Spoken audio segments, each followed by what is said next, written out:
Pecados de ontem nos homens de hoje. Eu quero falar sobre a incredulidade. Se tivéssemos que nominar um pecado que caracteriza os homens do passado, é a incredulidade. A leitura do Velho Testamento evidencia isto, por exemplo, a Torre de Babel, o dilúvio, E nos exemplos de tantas vidas narradas no livro santo.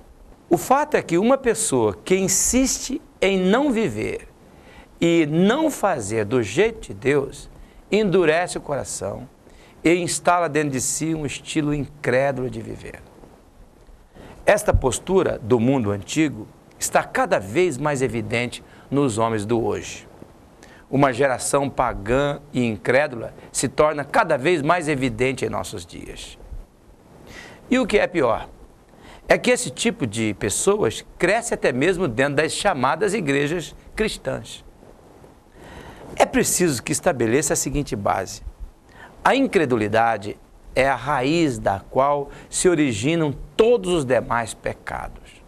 Foi depois que Eva permitiu a incredulidade penetrar em seu coração que ela respondeu favoravelmente a tríplice apelo da tentação. Talvez por isso Charles Spurgeon, um servo de Deus usado para alcançar milhares de pessoas no passado, afirmou: a incredulidade é algo pela qual os demônios não são culpados. A incredulidade é uma escolha humana. A incredulidade não se relaciona com o nosso intelecto, e sim com a nossa vontade.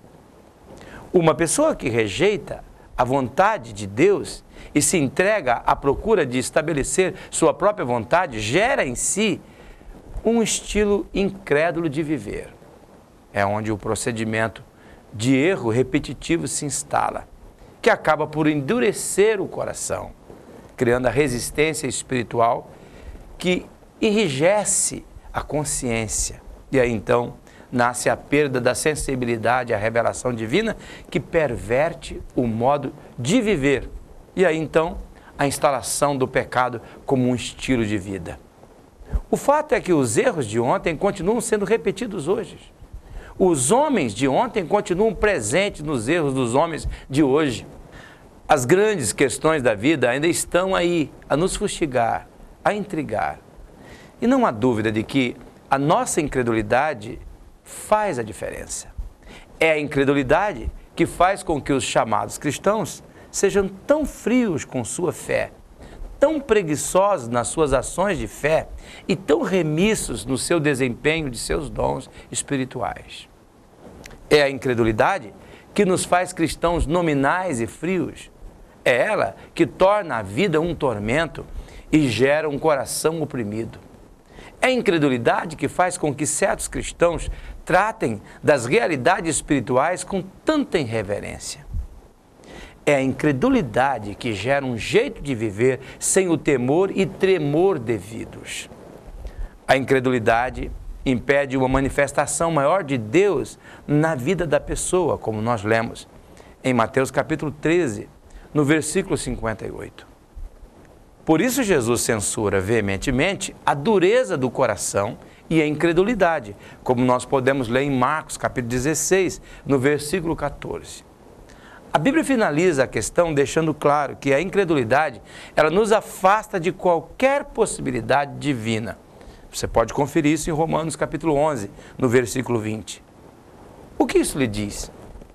Preste atenção a este fato. Se você não deseja ter na vida as consequências que os homens do ontem tiveram por desenvolver a incredulidade no coração, você e eu, como homens do hoje, precisamos fazer uma escolha pessoal por uma vida de fé em Cristo. Esse é o primeiro passo.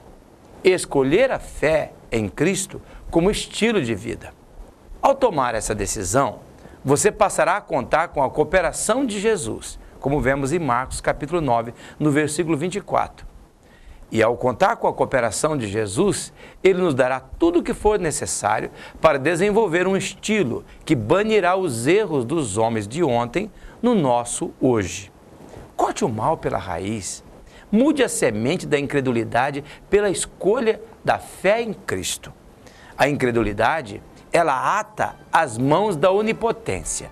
Mas a fé move a mão de Deus, que age a favor daqueles que creem de todo o coração. Pense nisso e viva melhor.